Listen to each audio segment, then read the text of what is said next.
All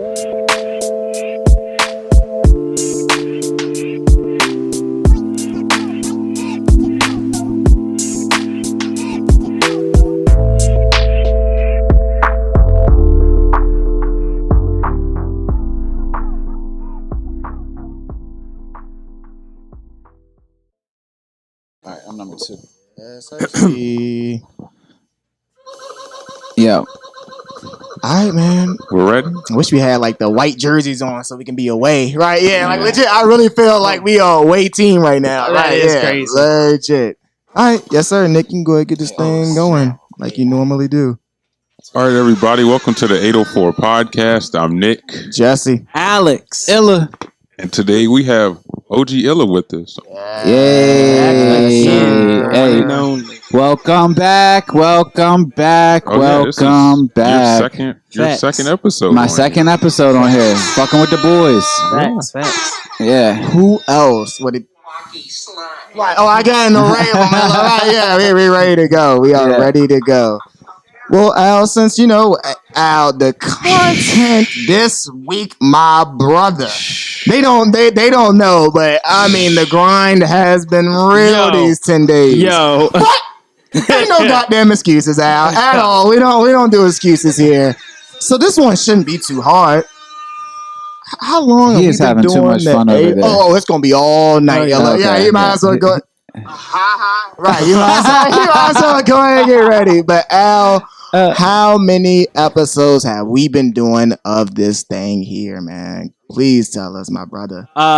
Sometimes Al's getting a little old, you know. Okay. So counting these episodes is a little tough. But I want to say, hey Nick, me and my brothers have been been doing this since I want to say this is 175. What?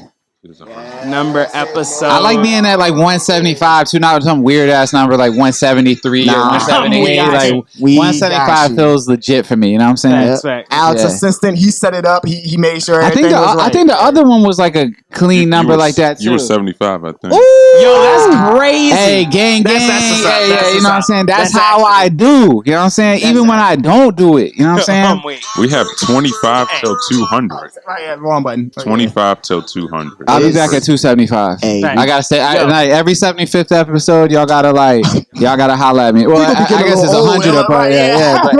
But every 75, like 275, 375, like, hey, Illa, come on, do your thing, bro. Yeah. You guys up 55 and then one day my son will take over, you know what I'm saying? And y'all will be older, you know what I'm saying? And y'all sons will take over, and then my grandsons will take over, and then y'all's grandsons will take over. Preach, Mike. There we go. 175. Yes, crazy, bro. For your head tops. Thanks. For your head tops. Well, something else. And y'all are away now. Remember, you gotta tell them again. Yeah, legit. You're away. Y'all should know what we are. I mean, look what we are, man. We are in the shop, the music shop, the music center. Yes, sir. Where else the hell would we be, Alex? I mean, a nice Thursday night. Facts. Nice and crisp outside. It's 420. Man, and it's 420. Have y'all celebrated yet? Have y'all celebrated? Well, we all had to kind of work today, but okay. Y'all will celebrate. Of course. Okay. I mean, I celebrate daily. It's a daily ritual. I'm on a hiatus until after the festival, so I haven't smoked in like 2 months. Yeah. Okay, all right, for sure. Yeah, I've been like laser focused, so I'm like, but trust me, it's definitely been tempting, especially with them damn kids. Just be like, yo, light up. And Nick got about 7, so yeah. You got 7 kids, bro? Do you have any kids, real shit? No. Okay. I'm about to say. Don't put that on my brother, right? Yeah. How you gonna put 7 on him? 7 is a crazy number, but I know a guy with 7 kids. Does he like? He's my age. Does he take them out? I'm not that old. I don't like how you did like, that makes sense. I'm 34, bro. You know what I'm saying? I'm 34. You got to be like 50 with 7 kids. I mean, young boy got like.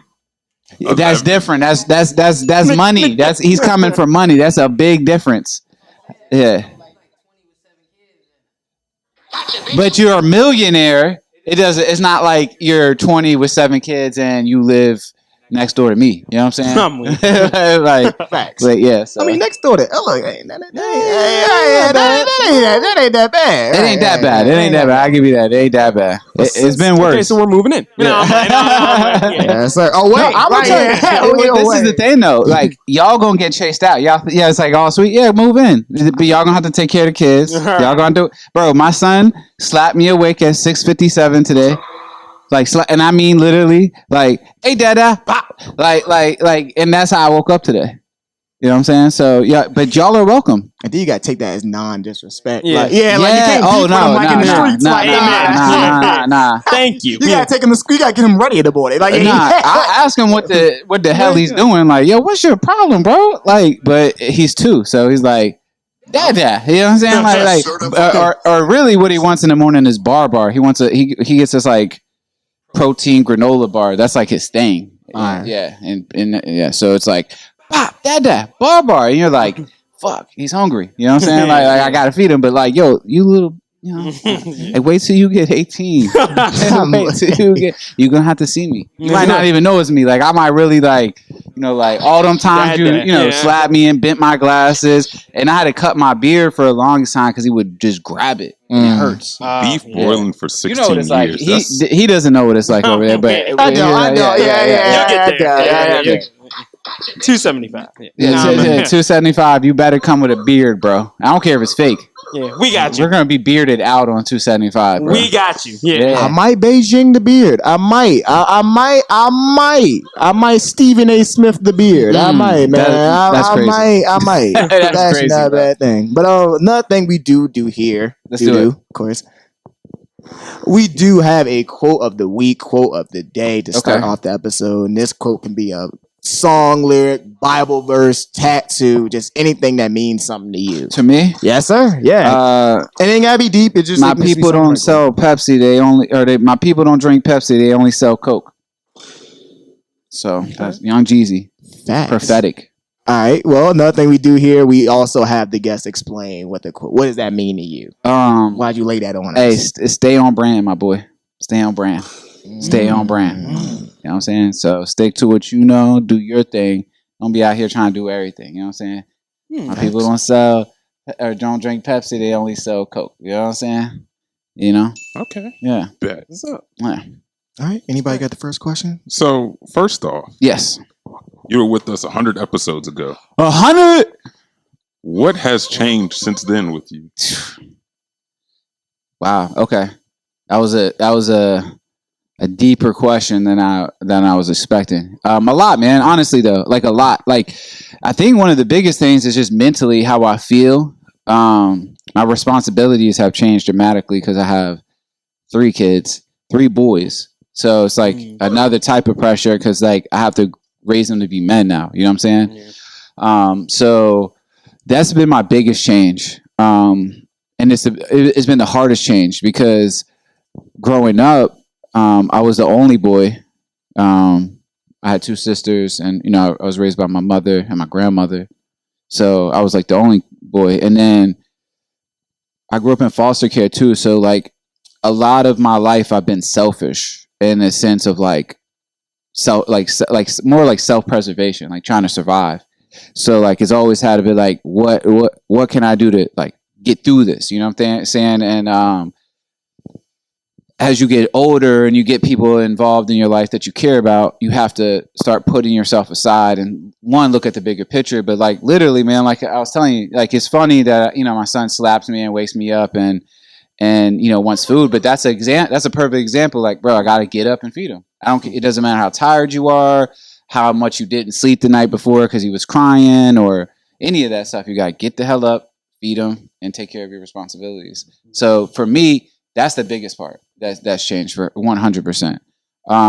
But I think we talked as this building was opening up as the collective this past year. So like July or September, I actually took over the lease, and big props. Yeah, thank you. And we changed from the collective to center. So that's been a big endeavor. Lots of money, lots of time, energy.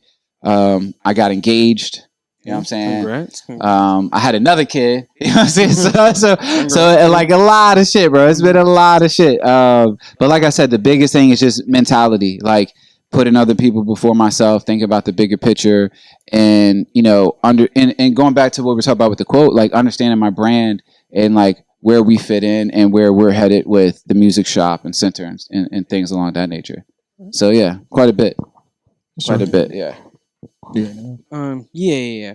I'd say, how do you, like, you're very busy. You just talked about a lot of your responsibilities and things like that. What's your best way? Like, how do you unwind? Just in general. I'm gonna be so. This is for me. Like, I definitely need to do more of it. Like, I just need to like take a break sometimes and like even take a vacation. You know what I'm saying? But like for me, and this is something that my fiance understands really well. Is like I love this shit. Yeah. Like I really love this shit. I love being a creative. I love creating. So like, though it is work and it is stressful as hell. I don't know, man. I get a high off of doing this stuff, and I'm blessed in the sense that like, I'm not the wealthiest man or anything along that nature, but I get to wake up and do this shit every day. So it's a gift. Yeah, like, and I was, sometimes, I'd be on that shit like, man, fuck this, I quit. Like, it's too much going on. It ain't worth it. Da da da. But I was able to recenter myself, understanding like, this is what I signed up for, and this is like really what drives me. I don't know that if I were to quit and just go work a 9 to 5, not that anything's wrong with that. In fact, get that bread. I'm gonna be real, just get that bread. But for me, like mentally, even driving to work, sometimes I have to drive different ways. Like if I like drive like it'd be like a month, and I drove the highway every day to work, right? And I took the same route, and I'd be like going crazy. I'm like, I need something different. So I'll just like go down Monument or go down Broad or, go down just a different road and try to find a new way to work so I can like just switch up how my mind is. So for me, we're in a field where, it's never the same thing. So to unwind is like to get a new project for me in a sense. Yeah. But I will be honest, like that's something that I've talked a lot about with my inner circle of like, this isn't all I am, and I got to do more to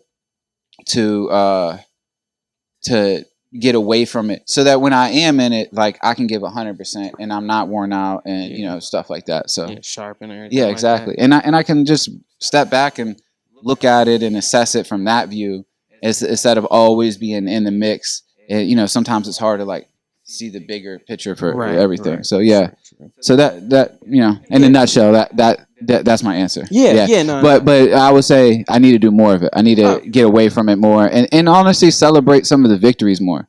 I think y'all probably can attest to this. Like you're working all the time, you're trying to do this, and like you don't even realize you're at episode 175. Like you really, it might not have always gone the way you wanted it. Every episode might not be perfect. You've had to go through different locations, probably camera equipment, or malfunctions, all types of shit. But like, you look back, you're like, dog, I've done 175 episodes. I've connected with X amount of people. We've been able to provide a platform for this many people in the city. Like, and sometimes when you're in it, you're like, man, fuck this shit. I don't, you know what I'm saying? Like, I'm not buying another camera. Like I'm not going to spend the money on a better, mixing, table and stuff like that. So, I just want everybody to kind of like, celebrate those small victories, especially because y'all, this isn't what y'all do for a job. This is like a passion. So like y'all chose to do this and y'all don't have to do it. Right. So like celebrate these small things that you get to connect and you get to, pursue your dreams. Yeah. Because that's also a privilege and a gift. It is. Yeah. And it's cool that people trust y'all to do it. Like as far as like, I asked y'all to come on here. Y'all didn't ask me, you know what I'm saying? So I think that's a gift in itself, you know what I'm saying? And a, like you said, a privilege and like a responsibility. Right. And y'all are the 804 podcast. So y'all have now taken on like, the responsibility of like covering 804. Yeah. Legit. So, legit. I'd say I'll bring it kind of to current times. One of the reasons why we're here. Explain just the the creative side of something in the water. Something indie water, yeah, something indie water. So it's something I've actually been working on for like 3 years. And the first year I started working on it, we had the pandemic. Second year, they canceled it because of this controversy in Virginia Beach. Yep. Third year, they moved it to DC. You know what I'm saying? So, or 2022, they moved it to DC, and then like this year, we were like, we knew they were coming back, and we're like, doesn't matter what happens, we're fucking doing this shit. Like we're doing this. It's gonna happen. But my biggest goal with it is, man, like I've been in this music scene in Virginia for 17 years now, and there's always conversation about we're not unified. I wish we'd work together more. I wish we could do this, and I wish we could bridge these gaps and build connectivity and et cetera, et cetera. And honestly, that's how the music shop started. Literally, I used to host rooms, Virginia hip hop rooms on Clubhouse, and we would have this open session at the end of the room and be like, "Hey, what's some things that's on y'all's mind? What's some things that we could fix? What are And everybody's like, "There's nobody covering us. There's nobody talking about us." So I went to a couple guys that I knew were writing, and I was like, "Hey, there's a market for this. Yeah, you should write. You should start a blog." And they were like, "Nah, I'm not interested. I'm not interested." So I said, "All right, fuck it. I'll do it." Yeah. So the music shop started as just being like, there's a pain point in the market or in the industry, and I just kind of covered it. You know what I'm saying? And I was already doing like graphic design and videos and stuff. Mm-hmm. So this is a similar situation. They're like in business, the greatest companies come from discovering pain points, things people need or don't have, and filling that void. So with us, we said, hey, all these people keep talking about they need Virginia representation at something in the water. So we'll take care of that. And we got, I built a little team up, and what's been crazy is like, I don't want to say I was right, because that sounds very like conceited, but like I was definitely right, because like the amount of love, support, just people behind it, it's just been freaking crazy, bro. Yeah, I was gonna say, like, not to cut you off, like, speaking on that, I've seen so many other like side things going on around that. So like, it's not just like what you're doing. It seems like even people have branched off and have their other like shows and stuff like that surrounding that with independent artists. So that's really dope to see. Even other people have kind of took control of it. And that's the thing too, is I'm a numbers guy. So like, I believe that it has to be a mass of people being successful. It has to be a mass of people doing these type of things for it to actually mean something. So like a lot of people, and I've said this on other podcasts and interviews, like they take this approach of like, it has to be me that puts on Virginia. Like I'm going to be the guy, but that's not how markets work. That's not how we've seen even proof of concept when we talk about Atlanta or New York or Chicago, or any of these other places that have really emerged. Like it's a mass of people. And it seems like, well, damn, everybody's popping now. But it was a conscious effort of everybody, one, working together, and then two, like, yo, everybody's got to be successful.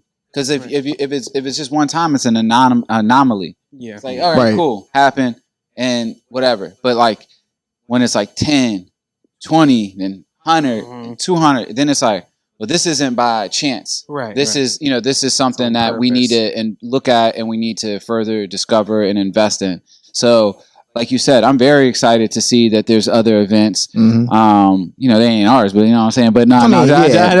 Like I've seen like little restaurants and stuff like that. I'm just joking. I'm just kidding. I'm just talking shit. There you go. Right. But and then I really wanted to.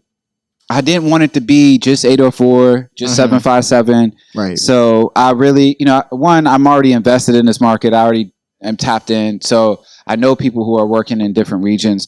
But I went to other platforms. I went to other people, and I had conversations, and I said, hey, who's working out here? Who should represent Virginia? Who should do this? And, we did competition shows, and we did our due diligence and trying to really do it in an unbiased way, and really, like I said, just doing our due diligence to find the people who are like great representations of that area. And we didn't get everybody we wanted. You know what I'm saying? Like there was a couple people that said no, or they were touring, or for whatever reason we couldn't work it out. But I think we got off to a great start. We're over 50 artists from all across Virginia, and I'm proud of that. So yeah. Big problem. Thank you. You might have just answered it. I was going to ask you probably a two-parter. Yeah. What goes into that selection process? And second part, was there some people that were upset that they didn't get selected? I'm sure. Like we got some DMs. We got some DMs. I've gotten some texts.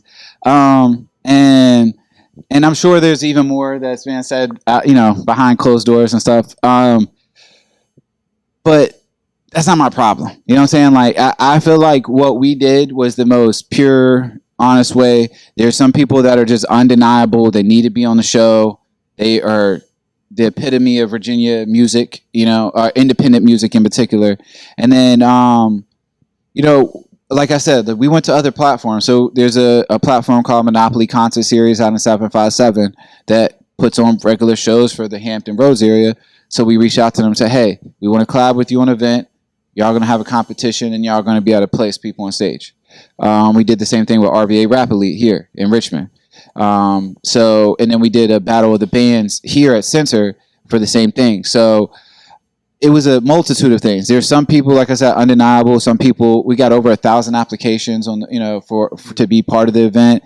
So we had to go through thousands of people and listen to music and check out videos and check their social medias and just, because it's not about numbers to us. It's definitely about quality and definitely about like your activity in Virginia. You know what I'm saying? Because this is about Virginia. You know what I'm saying? So it was a layered process of that. You know what I'm saying? And then there's a couple guys that we're like, hey man, this is a good opportunity, and like we really like y'all. It's just a personal preference thing. Like we really like y'all. Y'all are great performers.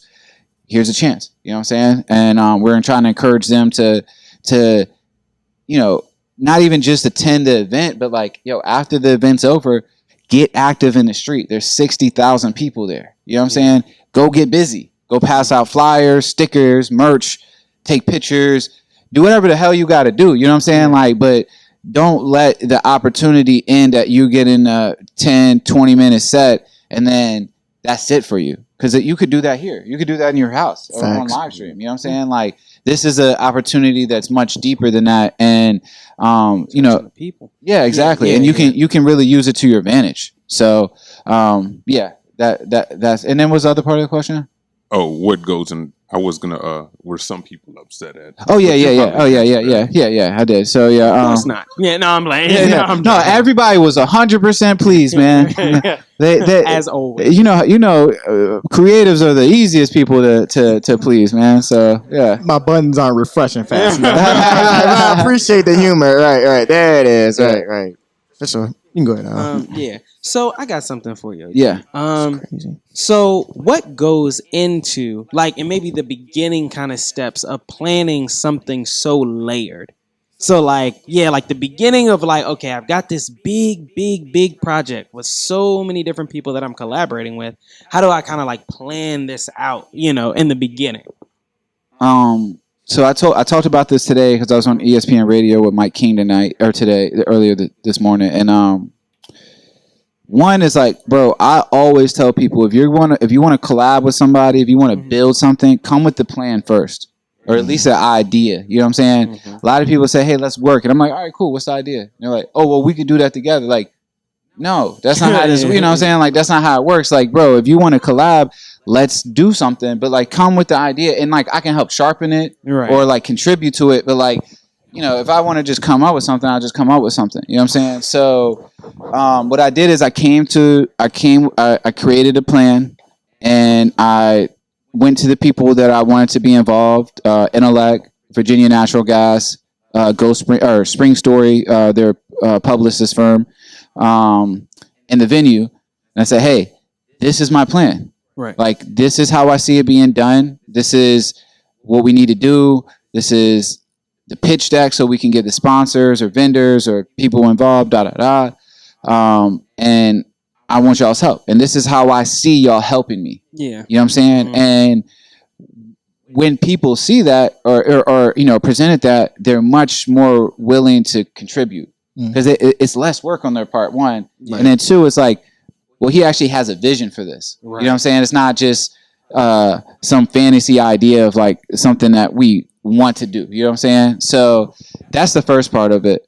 And then two, man, it's really finding people who share that vision and trust you to lead. Yeah. So like, if they didn't have that trust in me to lead the project and stuff like that, whether that be them looking at my past or just getting a vibe from me or whatever, then we might not have what we have. Right. So and that's not just the people who helped me set it up. That's the artists. Right. That's the vendors. That's the people on the news. You know what I'm saying? All the things that we've done with that. So like, it has to be a little bit of like, come with the plan, and then also like, be somebody that they can trust. Yeah. Like, because that's what it is at the end of the day. Like, do they trust you with the vision? Do they trust you with the hustle? Do they trust you with the money? Do they trust you with the overall ability to pull it off? You know what I'm saying? Right, like, yeah. So and don't get me wrong. Like, there's people in the team that like,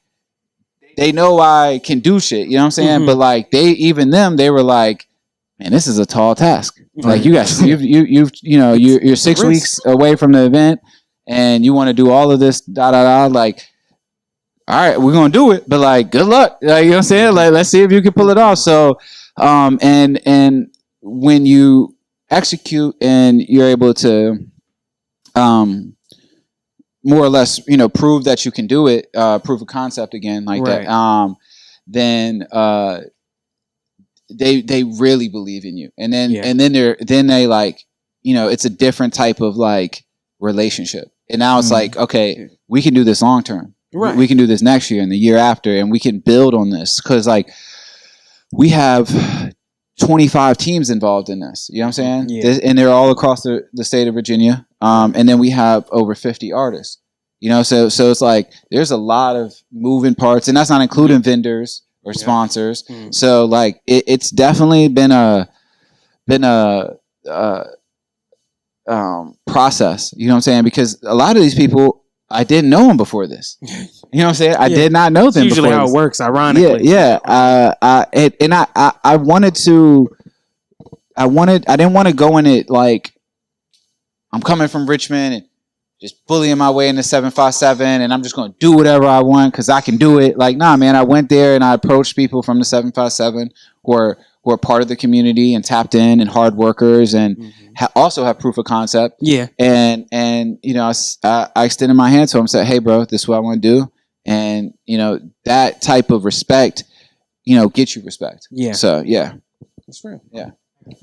Yeah. So, as far as like the process, what would you say be the hardest part of the process, as far as like throwing a big show?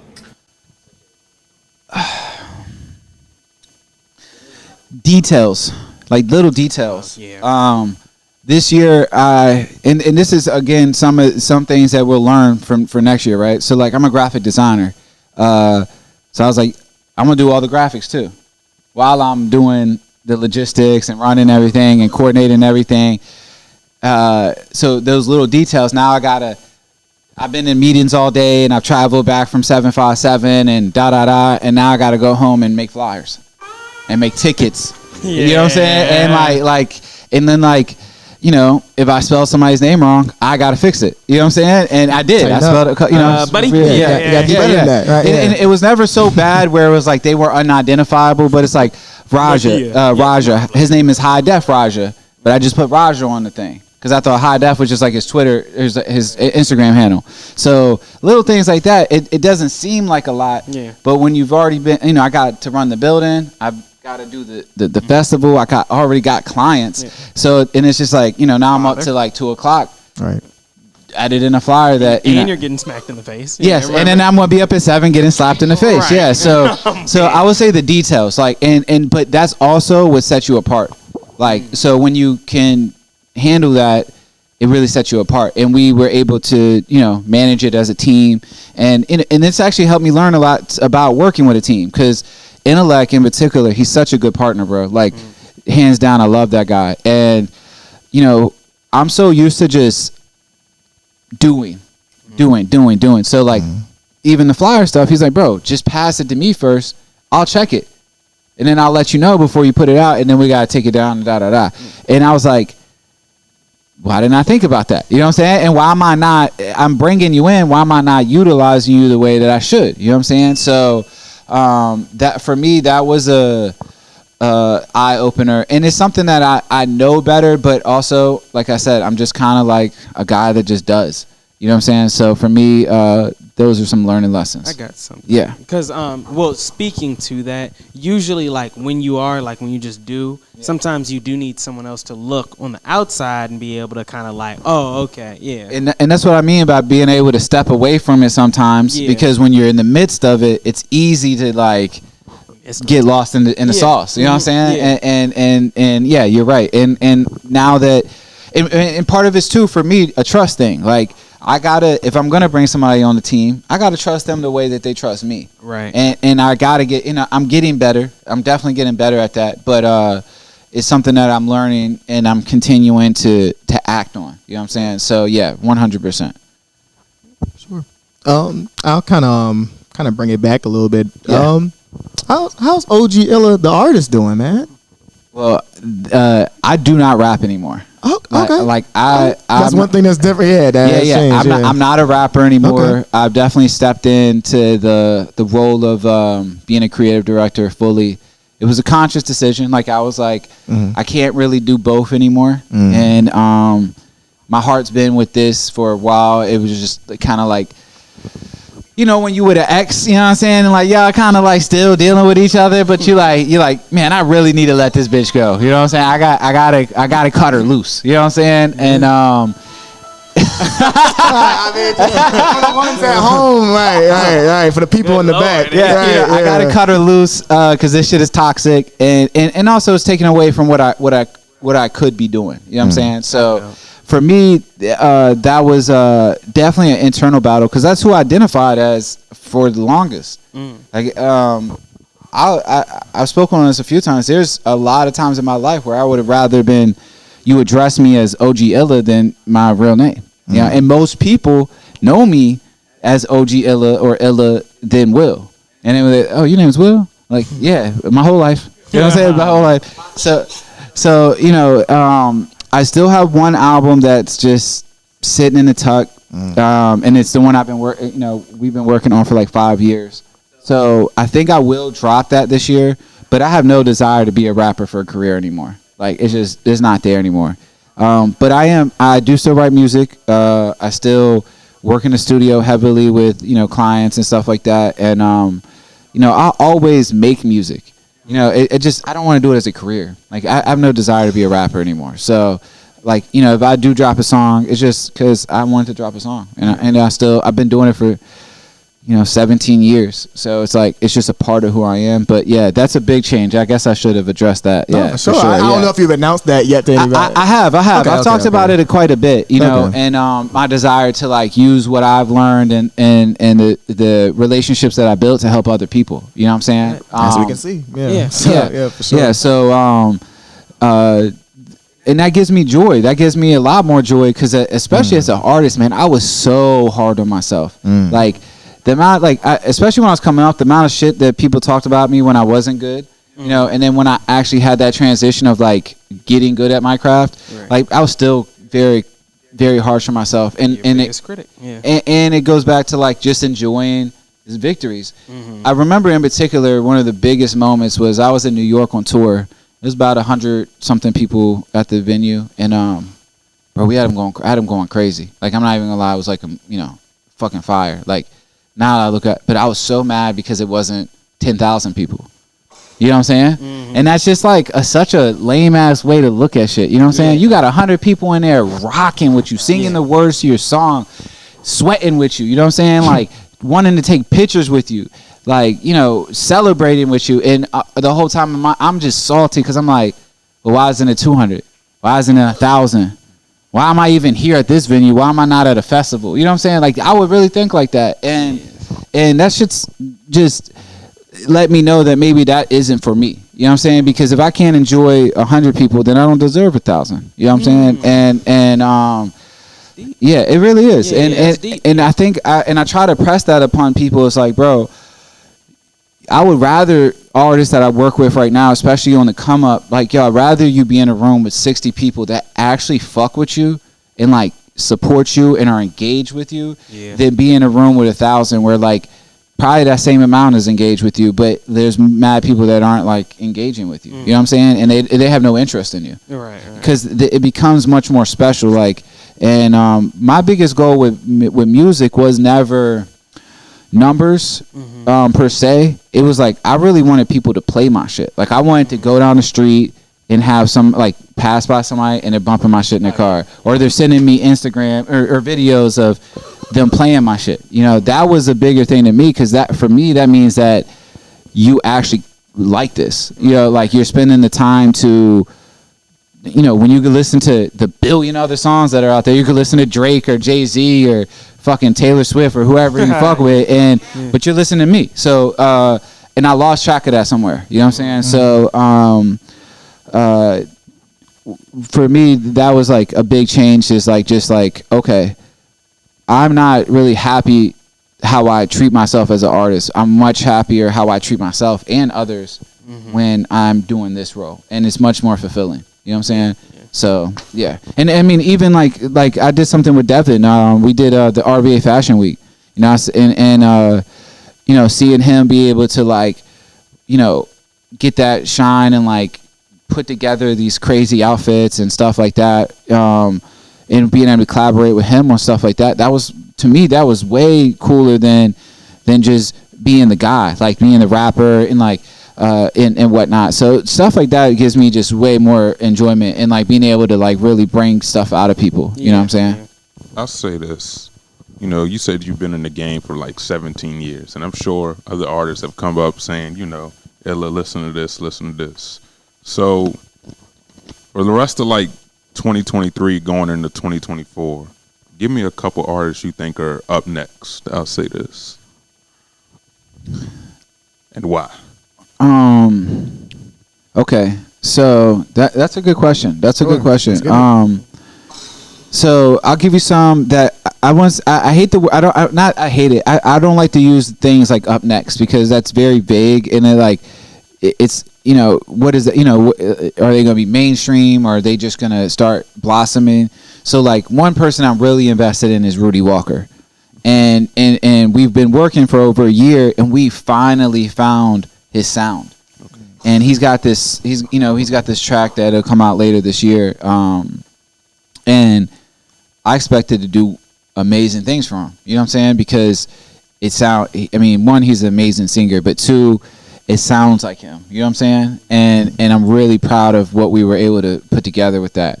But other artists that, you know, I've just seen come through here and work and just blow my mind is like Big No. Bro, he's fire, but like he's somebody that's often misinterpreted. Like he's definitely a street dude, you know what I'm saying, certified, but like his talent, his ability to rap is just is crazy, you know what I'm saying. And he can take direction, and he's not so tough or he's not closed-minded where he doesn't like, you know, seek advice and seek, you know, to level up and grow. So Big Nose, somebody I definitely like see doing major things. So I don't ramble on too much. Like a lot of the people you see on the bill that we did for Something in Deep Water, those are people I believe in, and that, you know, that's like 50 plus people right there. You know what I'm saying? I can't talk too much, but there will be a time where we can talk about this more. Y'all know Nicholas F, right?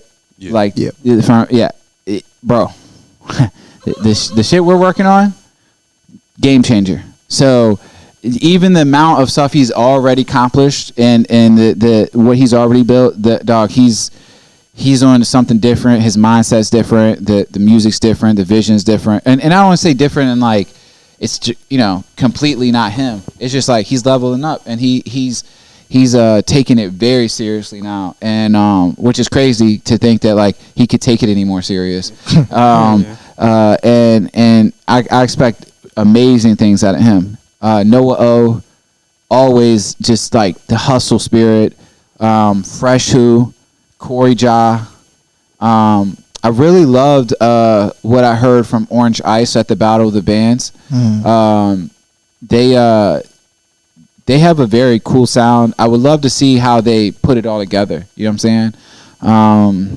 Come on. So yeah, there's quite a few people, bro. Yeah. There's quite a few people that I see just like, you know, just with the right direction and really putting a plan together that could blow out the stratosphere, man. Like, yeah, real shit. And keep it independent. You know what I'm saying? So yeah, and that's a big deal to me.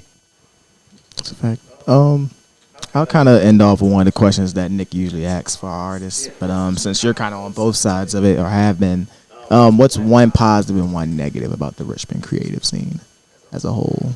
It can be as honest as you want. Yeah. And name drop. Nah, please name. It's like chill out. All right, so one positive that I've seen is I really love what I've seen from RVA Rap Elite. In the sense of like artist development. They're passionate and they're really behind radio, and they're building a community there, and it's numbers. Like I said, it's back to the numbers game. And I really, really like that. And now that I've been there more and, you know, been like a part of it more, I've really been able to see like his vision for it. And I'm really behind that now. Like, not that I haven't been, just like it's from a different perspective now. So I really, really like that. I don't want to say negative because, you know, I like to keep things, you know, it's all love. But I think that still the biggest thing is just business, bro.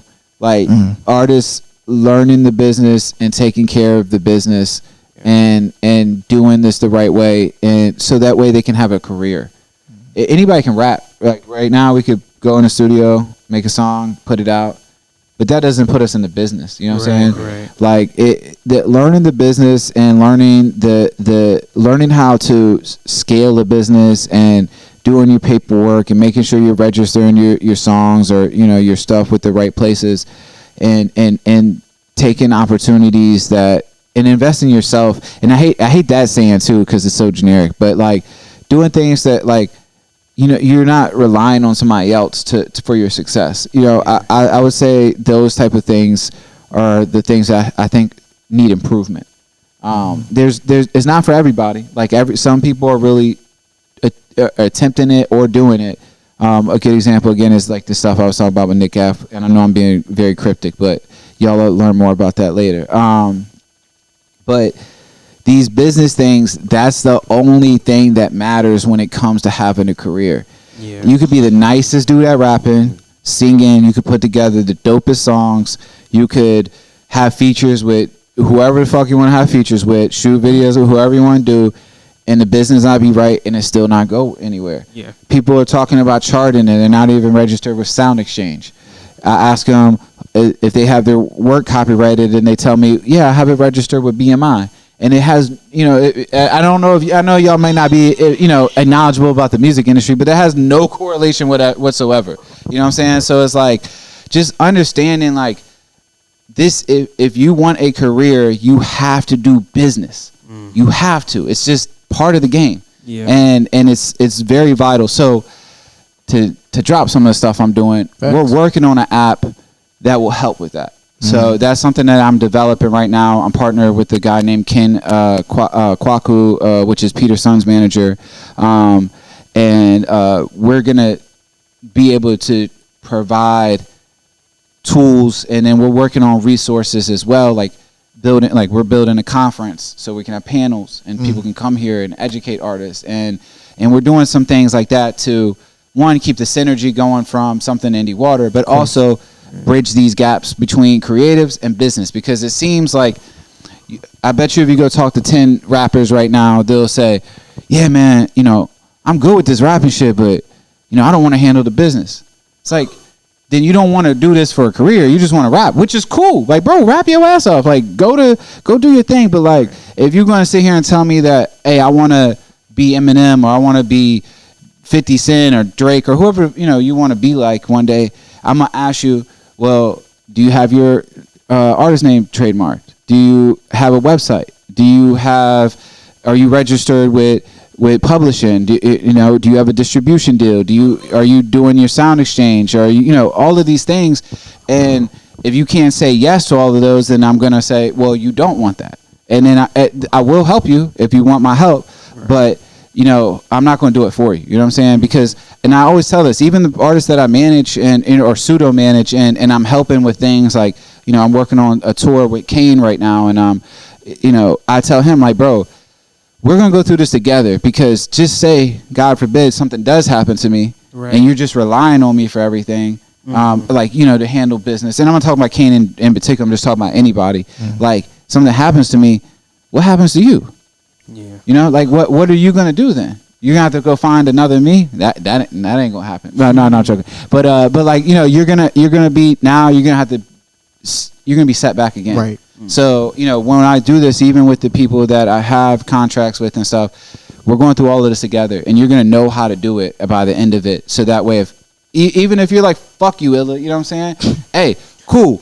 You're still good. You're still set. You know what I'm saying? So, and that's just the reality of it. And, so not negative, but just needs improvement. You know what I'm saying? And sorry for the long rant. That's just something I'm passionate about. I got one more. All right, let's do it. All right, so I got just one question. Why us? You could have hit up any podcast in the city, but for some reason you hit up the 804 podcast. Appreciate you, by the way. So what do you see? There's a couple of things, man. There's a couple of things. So one, we already have a previous relationship, and I like the way that y'all treated me the last time we went on there. Two, I see potential in y'all. You know what I'm saying? And one thing that's beautiful is that even though this is the 804 podcast, we were able to talk about Virginia. Like and this is again my mission of collaboration and being able to bridge these gaps. So there is a multitude of things, bro. You know what I'm saying? And when I talk to guys, I tell them, "Hey, yo, those guys are idiots. Like they're fun. they're fun to be around. We're gonna have a good conversation. We're gonna have a good time. And I think that y'all put in the right type of effort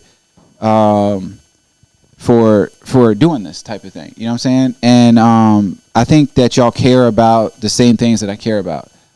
So I did do other interviews and stuff like that, but I always want to keep it, like I want to build these relationships. So like I mean, I'm serious. Like it doesn't absolutely have to be 275, but like, bro, I want to be back. You know what I'm saying? I want to come back, and I want to, and then in 3 years, maybe we'll talk more about what the hell y'all been doing. You know what I'm saying? This one was a special one where we got to talk about something indie water in particular. But like next time, let's maybe spend some time talk about what y'all are doing, and maybe we can even have a conversation on air of like things that I can help with, or things that y'all can improve, or anything. You know what I'm saying? Like, so for me, it's just like relationships. You know what I'm saying? Like we got a relationship. I mean, we don't talk every day or anything like that, but it's love. You know what I'm saying? So for me, it's just like I support y'all the same way that y'all have supported me. You know what I'm saying? And I've sent people y'all's way. If they, and that's another thing. If they follow up and actually pursue it, that's on them. You know what I'm saying? But like, there's mad people that ask me, hey, is there a podcast I can get on? Go to 804 Podcast. Holla at Amani Blair. Go to 101.1 The Fam. These are all people that are trying to build something, and I do feel like y'all's consistency, like 175 is nuts, but like y'all, there's gonna be 500 one day. You know what I'm saying? And y'all's consistency, crazy to think about. That is crazy. Y'all's consistency is something to be admired and rewarded. You know what I'm saying? And I'm glad that we can share platforms in that type of sense. You know what I'm saying? Yeah. So yeah. Appreciate you, absolutely, man, too. Bro. Thank y'all, man. Mad love. Mad love. For sure. Yeah. Shit. We usually have topics, but honestly, I don't really have any today. Illa, anything going on in the streets? Anything going on that y'all want to talk about? I want to see win the finals. Oh yeah. I mean, I'm always gonna root for Golden State, but I don't think they're gonna be able to pull it off this year. I think I think the chemistry is messed up, man. Who I don't want to see win the finals is Memphis. Really? Yeah, I'm not feeling them, bro. It's a parade in my city. Yeah, I'm not feeling them, bro. Dylan Brooks is a lame. He's an L7 lame. Damn. Yeah. So He said like poking the but bear. who I think is gonna Poke the win? bear. I think it's either gonna be. It's probably gonna be the Bucks. Okay. If Giannis can stay healthy, it'll be the Bucks. And out the West, I think Sacramento might be able to pull it off, man. They're kind of deceiving in like how good they are, man. I was really hoping Oklahoma City would make the playoffs too. So Alexander's been impressive this year, bro. Yeah. He's been crazy. So, but yeah, as long as it's not the Lakers, as long as it's not the Memphis Grizzlies, I'll be happy either way. You don't want to see Phoenix and. No, I don't want to see Phoenix neither. Fuck them. So you know what? I don't want to see Phoenix win. I don't want to see the Celtics win. So yeah, but Celtics is just because I'm a Kobe fan. So like anything Celtics, like fuck them. So but yeah. So I guess I'm just going off. I'm gonna root for the Bucks in Sacramento if Golden State doesn't make it. So That'd be a crazy finals. Even the Bucks would beat the brakes off of them niggas. I don't know, man. I don't know, bro. Mike Brown. Giannis would be eating dog food. Giannis, do you want some bullshit? Bro, Sacramento is deceivingly good, bro. De'Aaron Fox, Malik Monk, DeMontis Sabonis. Yeah. They are. No, I will say though, if Giannis stays healthy, he's probably gonna win him another one, bro. He is like he's a modern day Shaq, so he's undeniable and he's really hard to guard. And when he's on fire, it's over. Like he's gonna win. So.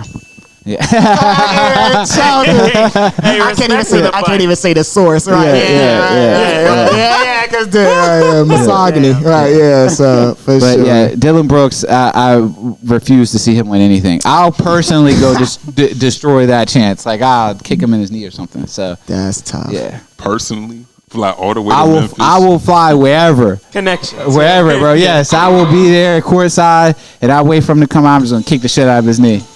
I mean, he'll probably beat my ass. Let's not get it twisted. He's a big ass dude and he's a professional athlete, but it's worth the fight.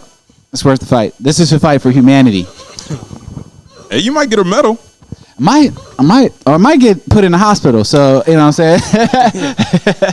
It depends on how quick can I kick him and get away. You know what I'm saying? Like so. You gotta get up out of there. Yeah, you gotta get up out of there. Other NBA fans will appreciate your sacrifice. Yeah, bro. I will say this though, and I know we keep saying we're gonna get off, but his disrespect towards LeBron is wild. But Bron is old. Yeah, and we're finally starting to see like these kinks in the armor. You know what I'm saying? Like. And some of these stats that they keep boasting about with LeBron and KD in particular, like, bro, they play like less than half a season. They're like, KD shot over 50%. Like, bro, he played like 47 games. Like, that's not even like a good, like, worry about that percentage. You know what I'm saying? Like, don't, let's worry about you playing the game before we like start counting up if you shooting well or not. Like, you better shoot well if you only have to play half the season. Like, there's people who like Curry, you know what I'm saying, my man, you know what I'm saying, I'm joking. He's lights out and he plays all season. You know what I'm saying? Might miss a game or two, but that's the boy. So straight up, yeah.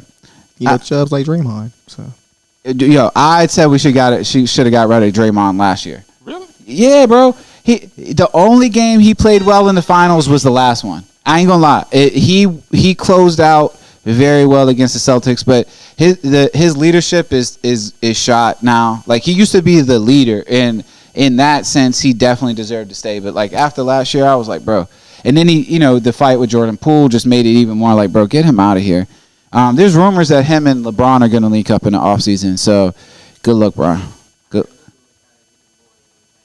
It's gonna be a disaster, but yeah. That's not gonna work.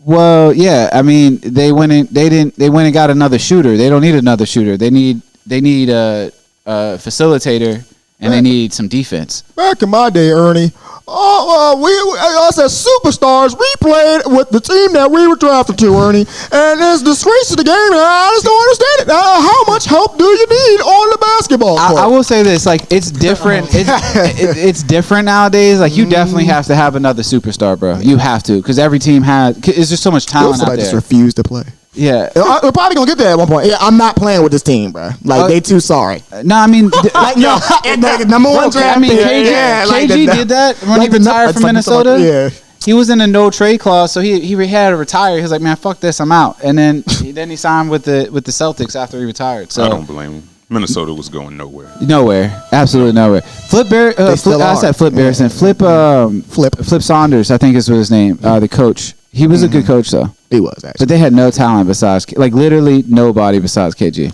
I'm not playing. Yeah. Nah, I'm not. Yeah, at all. Like, mid-season, I'm not playing no more. Like, I'm not. Y'all too sorry. Yeah. KG, but come on, nah. Those 2004. There's a couple teams like that. That would have been like, nah, I'm good. Like, absolutely not. 30 mil, 300, we'll give you all the money you want. But to rebuttal that, Golden State's ability to draft and recruit and like, bro, they're undeniable. They're fire, and so is OKC. Look at all the people that came out of OKC. Like, they just didn't hold on to them. They got to hold on to them. They got to hold on to them. That's his thing. No, they already could have been, bro. They had Russell Westbrook, KD, and James Harden on the same fucking team, bro. They didn't have this James Harden we're seeing in Philly, yeah. Oh, and we can't sleep on them either, bro. We cannot sleep on them because James Harden really is balling in a different way. And I didn't like old James Harden. I like new James Harden. He's definitely balling out. And nah, he doesn't deserve the conversation. Yeah, I'd be so mad every time he's on the court. Like, bro, please shoot it. Yeah, but it goes back to your mental, bro. You gotta be right mentally. They fucked him up in the league. Alex, you put up more shots than Ben Simmons. Like honestly, they would Al throwing the jersey right now. Yeah, I got you. Yeah, Ben. Al, what's your last name? Yeah.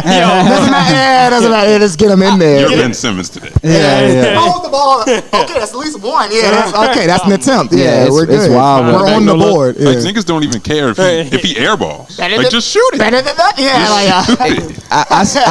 I seen something similar with the guy I played soccer with. Actually, he missed a PK one time, which is a penalty kick, and after that, bro, he could not play soccer anymore. Like, it was like a mental block of like him just not being able to just get it.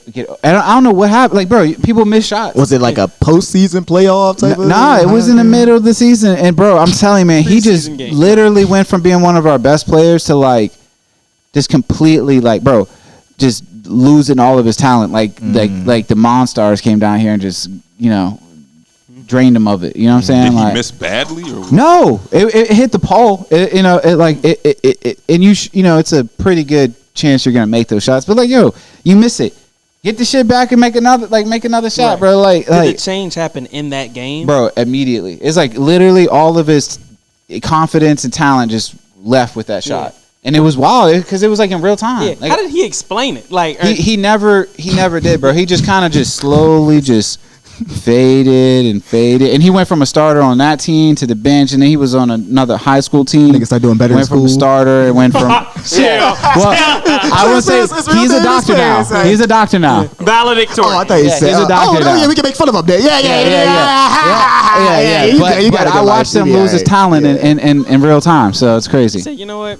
I'm gonna fuck around and be a doctor. Yeah, I'm gonna fuck around. Wrong with that? Fuck around and Clarence Perez, his real name was. Yo, hold on. How come I watched that the other day? Like on YouTube, I just watched the last battle. Yo, he smoked him on that last battle, bro. Okay, he did. He smoked him on that last battle. Hold on. I've always wanted to ask other people this question. If he spit them lines today, RBA Rap Elite, if Eminem come in, well, that ain't even Eminem, just some dude coming, some white dude coming and spitting them, spitting them same lines, when you think it will come off good though. What word you say? Because in the movie it's hard. I give it to you. I think so, because hippity hoop. Hold on. Not Eminem, just some dude. Maybe the second verse was like the one that's like, I still think M won every round, but the second one was the debatable one. That last one, that one hit him in his heart, bro. He started off, everybody from the 313, throw your motherfucking heads up. And he was like, notice as this man stands tough, or he said, as this man stands tough, notice that this man does not have his hands up. And then like from that point, bro, you could just see the fear in his eyes, like, yo. And then the way he flipped it, that was like, I am white trash. I do it with my mom. He's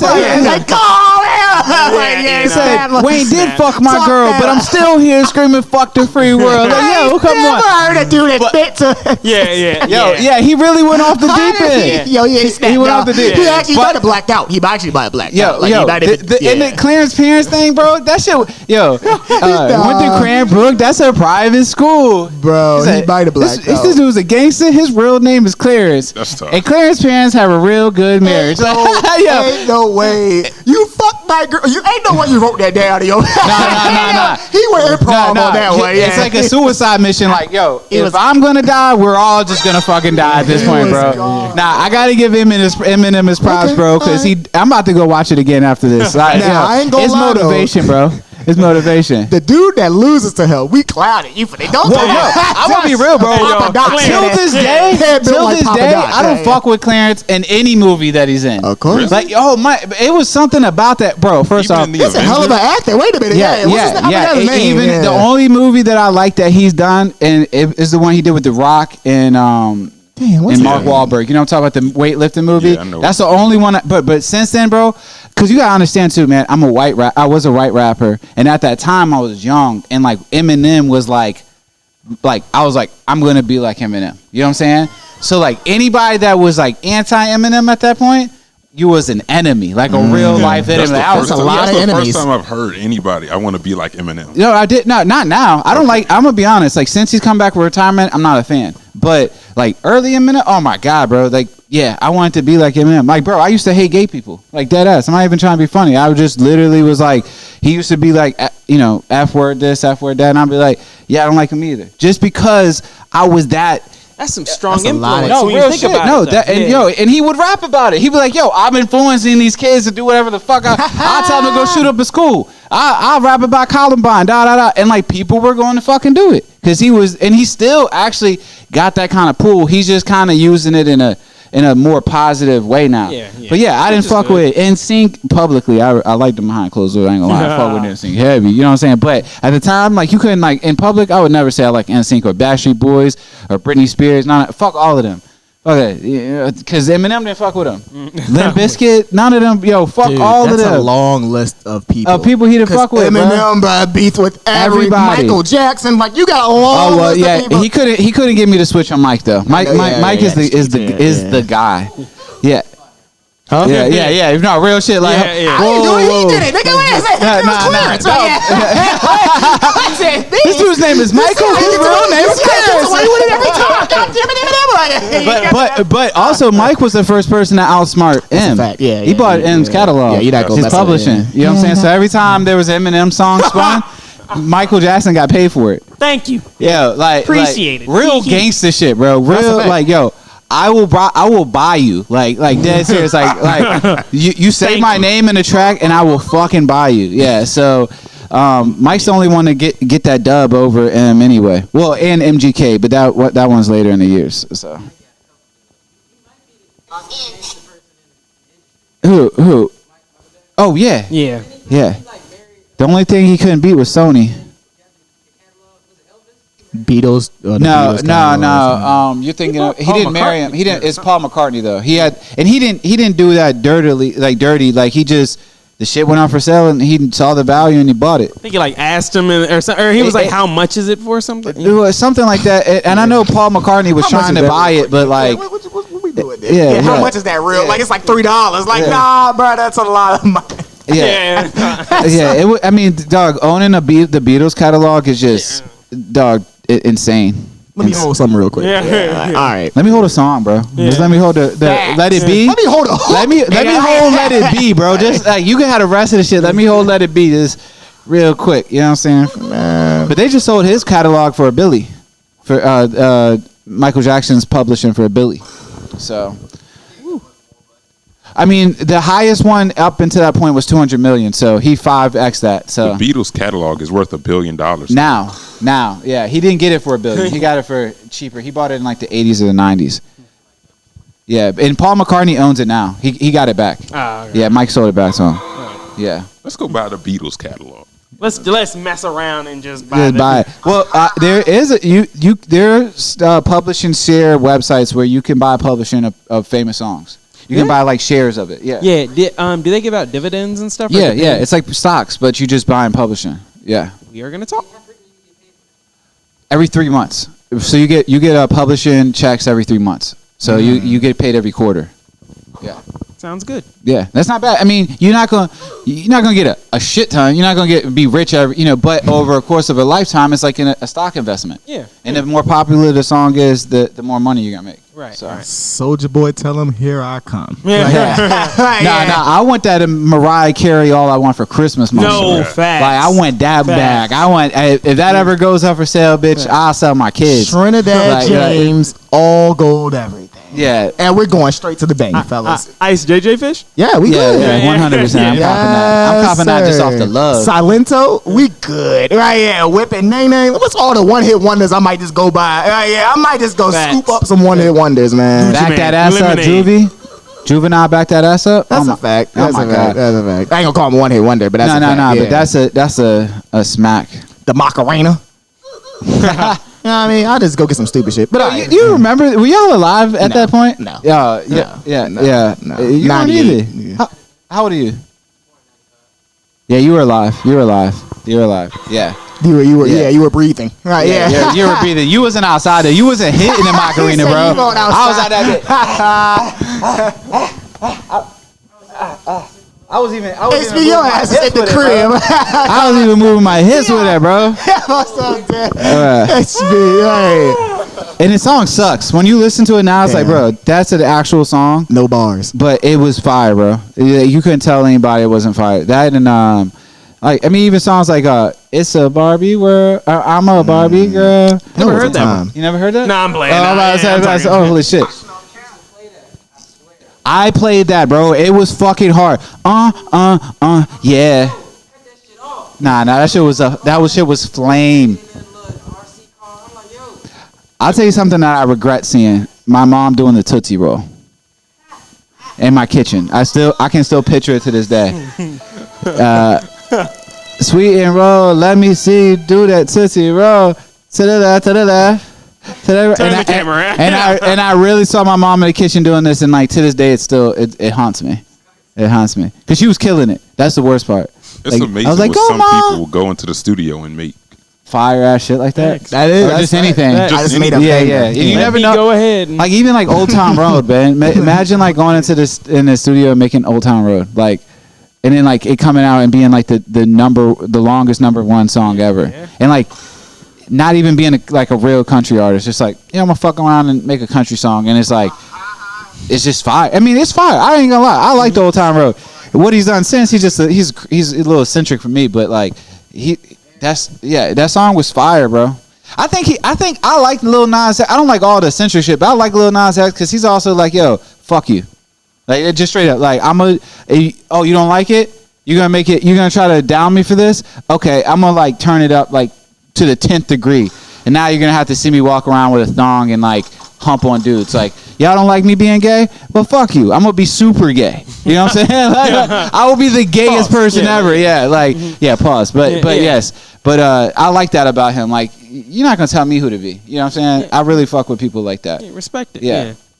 For sure. So I think this is no. This is another thing, though, bro. This is another thing. Hey, yo, be your kids' role model. Stop worrying about celebrities being your kids' role models, or presidential candidates, or congressmen, or be your kids' role models. Then they don't. You don't have to worry about shit. Like, be a good dad. Be a good mom. Be a good moms. Be good dads. You know what I'm saying? Whatever the situation is. And then they'll have enough self-respect to make their own decisions. Like, that whole, like, such and such is talking about gangster shit. Okay. don't engage it. Don't indulge in it. You be a good parent and let them see what a good person is, and then they'll be able to consciously say, "Hey, that shit ain't for me." I know plenty of good people that never do any crime that bump trap music on their way to work every morning. They be lit. You know what I'm saying? And then they close they cut that car off, and then they go on to work and handle their business. Right. And they've never killed a soul in their life. You know what I'm saying? Real neighbors. And it started with the parents. Like, yo, like it started with the parents, bro. Yo, that's a private school. Yeah. Dead ass. And that's the funniest part about that shit, bro. You're really killing this man because his parents treated him good, bro. Like, yo, his parents gave him a great life, but we're over here like, you got a great life, you fucking loser. I'm in the fucking trailer park and I'm better than you. Like, meanwhile, I'm in my living room. In my suburban home. I just had to leave my factory job, but you got a degree. Fuck you. And we were all like, yeah, fuck this loser. He has a great life. I love that about battle rap. Like, yo, you can literally clown somebody about anything. Yeah. Like, your health is fucking perfect, and like you're like, shit, you fucking healthy, bitch. Like, yes, sir. Rap is crazy. It is. It's fun though. I love it. Yeah, I cannot get enough of it. I gotta commend the people for just having the self-awareness and control to not fight when somebody says something about your like dead mother or something, and it'd be the most disrespectful shit ever, and they just be standing there because it wouldn't be me. Would not be me. Don't do that. Don't do that. Right? Yeah. As soon as Did you see that one dude that said something your hair long? That's how my bitch made, and he brought his girl like walked on stage, and the other dude snapped his girl's ass. Yep. Yo, and then it was like it's awkward. Because basically it like backfired on him. Yeah. At that point, you gotta quit though. Like, you're done, and your girl is not your girl anymore. It's not, and that's every battle. And she looked like she liked it. So. Yeah, I'll show y'all the clip after. I'll edit the clip. I got y'all. The confusion on his face because he really did. He couldn't do nothing. The dude was huge too. Yep. The dude was big as fuck, bro. And then just real good marriage. Yeah. You still gotta fight though. I'm sorry, even if you lose. Well, I always been that type of dude. Like, bro, before I'm a bitch, I will have to get my ass whooped, bro. I have to. You gotta at least swing. Yeah, bro. Come on. Yeah. You can't go out like that. Because your girl, she's looking at you like. Yeah, you think you're. No. She looked at the dude like she was about to lick her lips. Like, it was bad. It was so bad, bro. She did, bro. She did, bro. I can't let you lie. Like, Clarence's parents have a real good marriage. Like, she was like. She didn't say anything. I will say that. She did not, like, bro, look at her face when you see this clip, bro.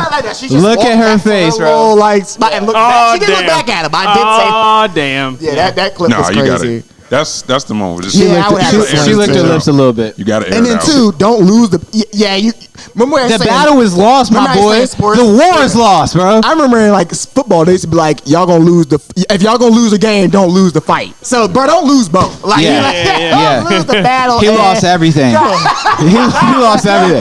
He lost his dignity. Lost the marriage. Lost the pride. He lost Clarence's family's marriage. Like, he got kicked out of private school. It was bad, bro. It was very bad. They don't have a good marriage Poor anymore. Clarence, man. They do not. Niggas should be aspired to be Clarence. So we over here, like, nah. I gotta see that clip. There's nothing wrong with being Clarence. I got y'all. You're good. You should.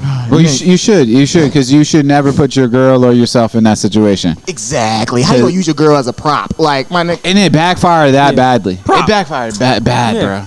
She licked her lips. It's like in the compilations. I'm about to find it. She licked her lips. Yeah. Stop, bro. That dude's a bitch, bro. Yeah. Okay. Yeah, it was just a tragic situation. It was. Really I wish bad. I had a tragic button off everybody. It's Chris. That's just tough. Nick, off of that. Oh no, not. Get these announcements real quick. Yep. Al, we just go round table. All right.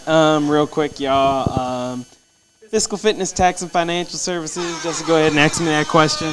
You know what I mean? I be cruising through the city, you know what I mean? Sometimes on the south side, not all the time. Right. Every now and then. But, you know what I mean? But I be cruising around there somewhere through Southside Plaza. I just don't know the exact address. Come a little bit further down, 2650 Hall Street Road. That's 2650 Hall Street Road.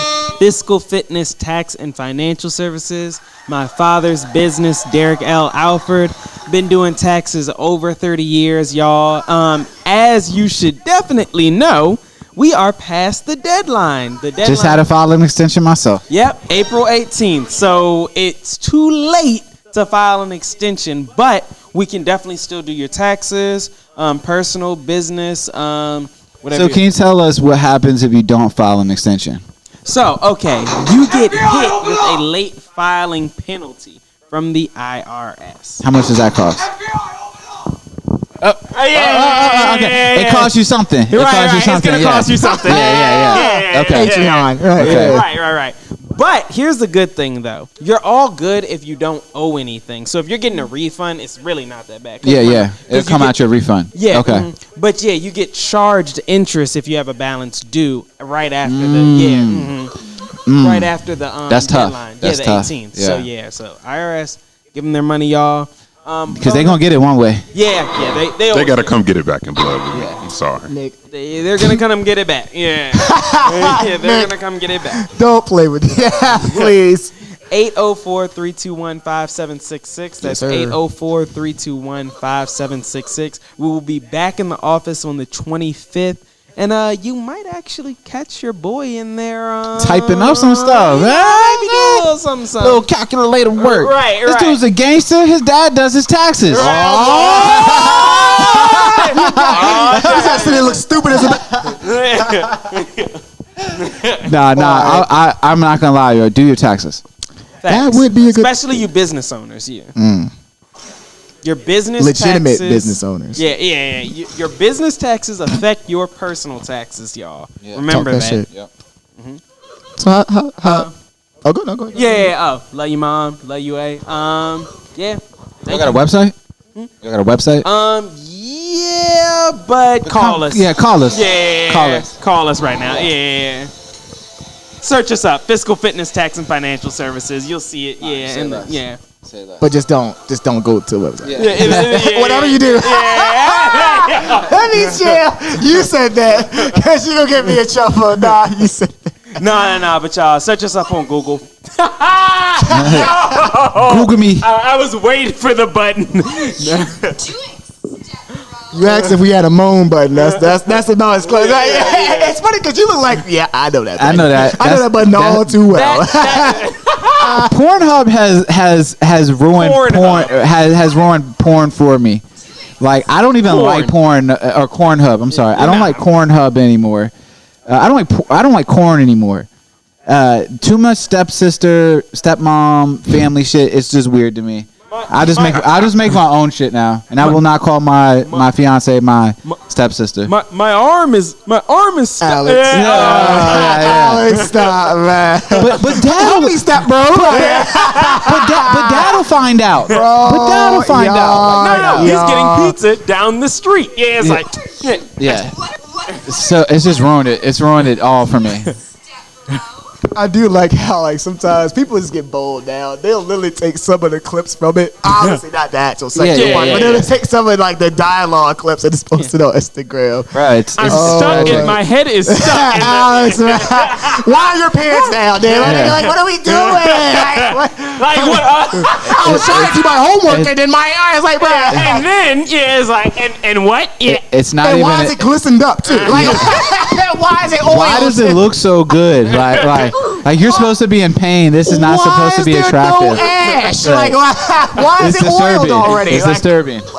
It's disturbing. Why is the light already? Why are you calling me step bro? Why is the audio? Why is the audio so good? Right? Yeah, your head is in a dryer. Why does this sound so good? Audio is perfect, Yeah. boy. I'm like, man, oh man. How am I gonna? And it's clean, 1080p, everything. Oh shit, is that's just straight, 4K bro. now. Oh yeah, the game. You can see the drip drops. Ella, if you got any announcements, my good Get brother. your taxes done, y'all. Yeah, please. get your taxes done, man. Something Indie Water, April 28th through April 30th. Proud of you, man. Make sure you come out, support over 50 Virginia artists over 3 days. And Sunday we have a brunch. So it's going to be really cool. And then anything you need as far as creative direction, branding, graphic design, videography, recording studio, events, go to themusicshop.com. That's the msqshop.com or at the MSQ shop on any social media network. So no one can just walk in here and say, I'm recording now. They can, but go to the website. do us both a favor because it's busy. It's a lot of moving parts here. But yeah, come in. I have an open door policy. We can talk about anything. Come in here and talk. Yeah. What are you?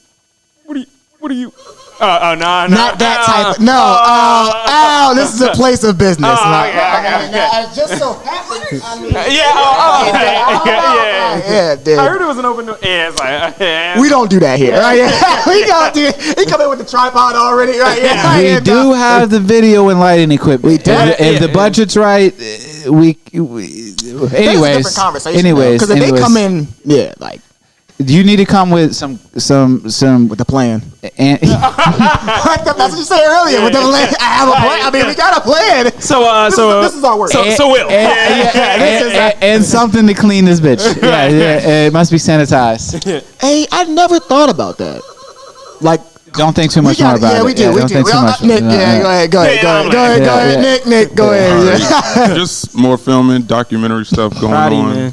We just still filming. Trying to shoot for May 27th, May 28th as the ending date. But yes, sir. God always has a different plan. But drink your water. Yes. Go to something indie water. Yeah. Thanks.